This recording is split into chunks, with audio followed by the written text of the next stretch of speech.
Às 5 horas da manhã de 6 de agosto de 1902, portanto, lá se vão 117 anos, 33 homens, comandados por José Plácido de Castro, um gaúcho, e armados com rifles, subiram em canoas o barranco íngreme do rio Acre. Plácido de Castro entrou discretamente em uma casa de madeira na cidade de Chapuri, que funcionava como intendência da Bolívia. Logo, Castro tomou posse do local e aprisionou os militares bolivianos. Depois de várias batalhas e alguns reveses, as forças revolucionárias tomaram a cidade de Puerto Alonso, hoje Porto Acre. A revolução começou na cidade de Chapuri e terminou em Puerto Alonso, hoje Porto Acre. Atual cidade de Porto Acre, último reduto dos bolivianos no território do Acre.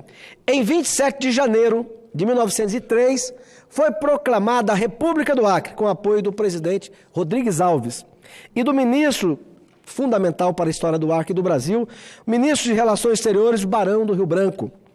Plácido de Castro editou o decreto determinando a aplicação da lei brasileira em todo o território do Acre. Definiu o português como língua oficial e a adoção do padrão monetário brasileiro. Os bolivianos chegaram a organizar forças para tentar reconquistar o Acre, mas em 17 de novembro de 1903, o término da Revolução Acreana, o conflito chega ao fim, graças à habilidade do chefe da diplomacia brasileira, Barão do Rio Branco, e com a assinatura do Tratado de Petrópolis, o Acre foi definitivamente incorporado ao território brasileiro. Senhor presidente, todos os estados da federação têm uma história típica, bonita, mas eu quero aqui ressaltar a luta do povo acreano para comemorar hoje 117 anos do início da Revolução Acreana.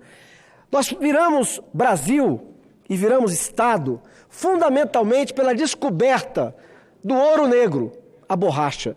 Quis Deus que sameou na Amazônia, mas particularmente naquele pedaço de chão que depois virou Brasil e Acre, que 80% da produção nativa da borracha do país era produzida no meu estado que eu tenho o privilégio de representar. 80% de toda a produção, senador Cajuru, era ali naquele pedacinho de chão da Amazônia brasileira, no estado do Acre. Mas para que isso acontecesse, senhor presidente, milhares de brasileiros sofrendo com a seca do Nordeste, particularmente na segunda metade do século retrasado, uma das maiores secas que o Nordeste teve, foram chamados para ir ao Acre, ocupar as terras e poder produzir aquele que era considerado um ouro da época. Os seringais começaram a entrar em declínio, uma vida dura, difícil, porque a Malásia levou a semente e começou a produzir em larga escala no sistema de cultivo. Mas aí veio a Segunda Guerra Mundial, ontem aqui foi mencionada. E na Segunda Guerra Mundial, os seringais da Malásia cortaram o fornecimento, foram bombardeados, cortaram o fornecimento. E aí, mais uma vez, o Brasil e os países aliados precisaram de um esforço de guerra.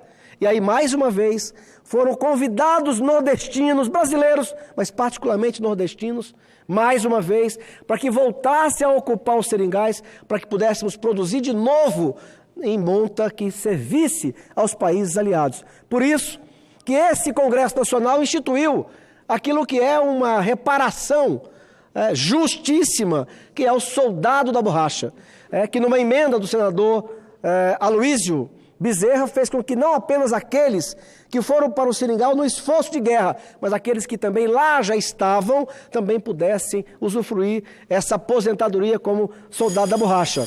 Vou terminar, senhor presidente. Essa história, Cajuru, ela não merece a realidade que o Acre vive hoje. Essa história é dura. Eu ouço muitos brasileiros bem intencionados, não conhecem a realidade, mas bem intencionados, a maior parte, não todos. Falaram do extrativismo, Cajuru, como se fosse uma coisa simples. Eu vou dizer o que disse recentemente, vou repetir. A maior parte dos irmãos do Sul, do Sudeste, acham que trabalhar no extrativismo é levantar cedo na sua casa, tomar um banho, vestir uma roupa, pegar um transporte coletivo, ir para a floresta, entrar e sair. Não! É morar na mata. E com tudo que representa. Famílias, homens e mulheres que passam dias na beira de um rio, Cajuru. Não é na beira de uma cidade, na beira de um rio, que muitas vezes, meses do ano, não dá trafegabilidade. Quantas pessoas morreram nessa breve história que eu acabo de contar, do Acre? Não é porque não tinha remédio à época para curar, não é porque a medicina não tinha evoluído, não é porque era uma doença incurável, não. É porque milhares de acreanos, nordestinos, que fizeram daquele território Brasil e depois Acre, Brasil, morreram por falta de tempo, por não conseguir sair das suas colocações a tempo. E ainda hoje, nós vivemos essa realidade. É por isso, senhor presidente Lazier, que mais uma vez lhe agradecendo a compreensão de me colocar para poder falar sobre essa data. É por isso que, mais uma vez, eu peço aos colegas e àqueles que estão nos assistindo. Eu não tenho nada contra a ONG nenhuma. O que eu tenho contra é que nós nos eternizemos pobres. É preciso que o Brasil mais rico, lembre-se que são 20 milhões de brasileiros ou mais, e que se mantivermos as condições do Acre, estado que represento, não há como prosperar. É impossível. Deus, para quem é cristão e como eu, entende que Ele nos deixou para que nós pudéssemos prosperar os recursos naturais. Ora, se na Amazônia, ou particularmente no meu estado, é quase impossível, de uma forma ou de outra, mas é quase impossível acessar recursos naturais, quer seja minérios, quer seja o solo, como prosperar?